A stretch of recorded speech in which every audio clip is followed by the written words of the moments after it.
Hello, crafters. Welcome to the Gettin Crafty Take-Home Craft Kit for July 2021, brought to you from Salem Public Library, Salem, Ohio 44460. The craft for July is button flower bouquet. Materials for making button bouquets are: you'll need a long-nosed plier and a small vase or empty salt and pepper shaker. Empty the wires, buttons, and instruction sheet from the kit that you have onto your work surface. Straighten your wires carefully. The ends are sharp.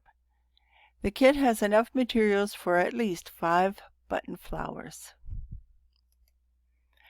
Next, holding one of the wire pieces for the stem, curve one end to make an upside-down U shape about 3 to 4 inches long. Next, choose the button you want to be at the top of the flower to look like the center of the flower. If the button has 2 or more holes, use only 2 holes and place both ends of the wire through the 2 holes of the button, beginning with the longer end of the wire. Continue adding buttons, 3 to 5, of increasing widths, but remember to allow enough of the shorter wire to remain in order to twist the shorter wire around the longer wire. That will help seal your buttons in. When you've finished twisting the wire, be sure the sharp edge of the smaller end of the wire is not sticking out where it can cause injury. Proceed to use the same technique to create your remaining flowers.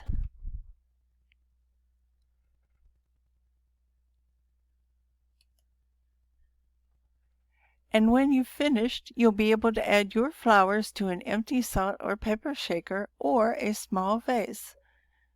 Aren't they adorable? You can use these to decorate, say, your workstation or your area near your phone or your dining room table, whatever. They're bright and cheery. Thanks for joining us for this edition of Gettin Crafty Take-Home Craft Kit.